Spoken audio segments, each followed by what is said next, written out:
Hello guys, my name is Wilson, aka WilsonBox. This is my second channel where I plan to create some content about Diablo and another ARPGs like Path of Exile and Last Epoch. I've been playing Last Epoch the last few days and I'm really a big fan of Diablo. So I really want to create some content about Diablo, guides, playing it, talk about some tricks and tips and everything else related with Diablo. We will have an expansion on 8th of October and I really want to make content about that and play the game obviously because this game is amazing. So just today we had like a video about how will be the next season, season 5, Diablo 4. So we're gonna have a look and see what we can expect from this season. So let's go. We've been saying this whole time that hell is coming. Now, hell is here. Something that's always present in a Diablo title, and we wanted to Wars. make sure that for Diablo 4, returning to hell was a special moment. We referenced the endgame cinematic with Prava and Inarius taking the fight to hell at the end of the game. We really wanted to capture that experience, that sensation of battling throngs of demons in hell. Oh, it looks interesting. In the Infernal Hordes, you're going to go into this mode, battle waves of demons, and be able to kind of change the shape of the game experience as you play it. Those of you who have joined us since base game and throughout the So probably you're gonna have more minions, more monsters to kill. So that's good. That's good. More farming, more loot. seasons will have noticed that we have this phenomenon in the world that's going on called hell tides. Some of you might have noticed that hell tides have been getting a lot worse lately. And now hell is able to pierce the veil that's holding hell back from fully invading Sanctuary This looks nice. and starting to take root in Sanctuary. And we started by asking ourselves some questions. What is the state of Sanctuary right before the Vessel of Hatred happens? How has hell changed now that Mephisto isn't there anymore? What are the demons up to?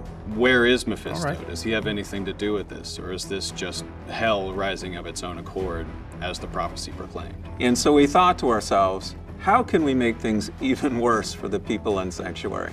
In this season, you'll very much get to Even dive worse. into those mysteries with some unlikely allies. Oh, and nice. really get to the bottom So we of can what's teleport happening. there. So in this season, Okay. we play a lot with the notion of the enemy of my enemy is my friend. How far would you go to save Sanctuary, to save your world? What price would you pay? Would you sacrifice your soul for Oh, this looks very You're gonna meet a interesting, guy guys. named Lochran, who at first seems sort of usual, but you're gonna quickly realize that something is off, that something is a little strange with this guy. So Lochran and Estelle are your allies, and they're going to help you return to hell. All right. So this will be the quest line for the next season, and it looks really nice. Both of them are experts in demons, and they're going to use that knowledge to help you return to hell and become more powerful to be able to battle the Infernal Hordes. All right. The Infernal Hordes so is a now new we are talking endgame about activity in Infernal Diablo Hordes. 4. It's primarily a wave-based activity. You're going to be fighting wave after Oh. wave of demon forces in hell. So if any of you have ever played wave-based gameplay before, you'll know that things escalate. We've got Yes. meteor strikes and all sorts of things Oh my that try to God. keep you on your toes. One thing the Infernal This Hordes looks does insane. differently is the notion of infernal offers. And between each wave, you'll make a choice. You'll be granted an infernal offer, and by choosing one of 3 of these offers, you're going to change the game mode in some way, a positive and a Oh, so negative. we can make You a can imagine decision. from the depths of regarding hell, those these waves. hands rise out and offer you both a boon and a bane, a kiss and a curse. And this is a temptation that the Fell Council is making to you. And in this temptation, you're offered more power, but that power comes at a cost. Oh, And more so elite you damage. get to choose. Okay, so this one rains upon you, and it spawns 1 to 3 headers. You know, which temptations you're going to pursue during your infernal run, and then customize your experience from there. Yeah, this One one of the should be guiding alright. principles of this game mode is replay. It's an in-game mode that we want to make sure you're playing over and over again. So we really wanted to create a broad set of enemies for you to fight during this mode. We've got many demons to choose from in the lexicon of Diablo's monster families, but we're also going to see some other foes you might not expect. There are going to be certain good. types of enemies like goatmen who have been banished to hell that have now rallied to Mephisto and fight by his side. And even some unlucky souls that marched on hell from the Cathedral of Light have now been revived in Hell. I just like all the story involved on these. I mean, they are doing an amazing job, like creating all this storyline and everything. And fight against you Makes alongside everything the like game. much more Basically, interesting. everything that Hell has to throw at you, we're throwing it at you this season. The Infernal Hordes has been built with multiplayer in mind, but multiplayer is not This looks like a warm-up. It's a warm-up before the expansion. required. We want to make sure that solo players still have a very fun experience in the Infernal Hordes. Now that said, if you roll in with a party, you're going to have a lot of fun. This game mode is going to appear in the Eternal and in the Seasonal realm, and that means that once the season is over, it's here to stay. The Infernal Hordes is unlocked at World Tier 3, so really what you need to do to access it is earn your way up to World Tier 3 and then complete an Eternal quest line that takes you back to Hell and then unlocks the Infernal Hordes. Alright. For World Tier 1 and 2 players, we've built out a seasonal progression that'll help them become more powerful in order to be able to confront the Infernal Hordes. First is you can earn reputation, and that reputation applies to a reputation track that earns lots of really cool rewards that'll make you more powerful as you progress on to World Tier 3. The other thing we've built are micro-dungeons called Hell Breaches that offer a glimpse at the Infernal Hordes mechanics. And they give you a chance to learn the mechanics before you confront the Infernal Hordes at World Tier 3. Fell Council. The final boss in this season is the Fell Council.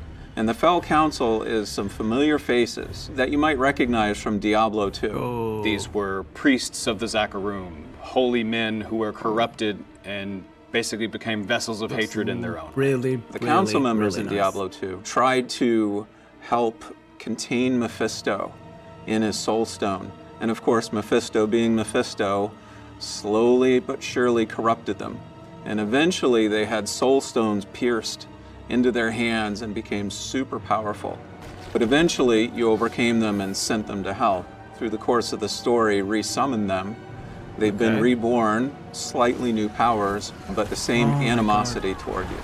What's interesting about this boss encounter is there are 5 council members, but you're only going to fight 3 of them at once. This allows us to then create Like it's nothing. many different flavors of the boss fight for the Fell Council. In fact, it's about 10 variations in all. And so every time you go into that council fight, there's a very good chance you're going to have a different fight than the last time you played. We think it's going to offer a lot of replay for players. I mean, this is really good. It means we'll not get so tired of this because every run can be different from the previous one. So what we also introduced during these waves are opportunities for you to earn ether.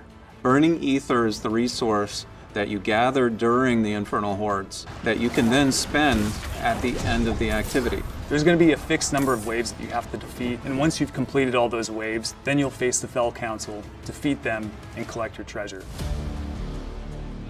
So upon defeating the Fell Council, the spoils of Hell will spawn, and then you consume your burning ether in opening those chests. Now, the trick is, when you are playing through these waves, that's your opportunity to earn as much ether as you can. Different events are going to spawn all throughout the waves, around the periphery of the arena, and it's your job to try and defeat as many of those events as possible to try and gather up all the ether you can.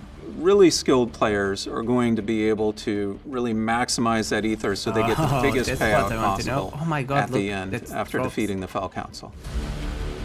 Alright. So with this burning ether, you'll be able to get new uniques, you'll be able to get new legendaries, you'll be able to get rare materials, things you might have scoured the whole of Sanctuary for in previous seasons or in the base game, but now we offer it to you here, down in the depths of Hell.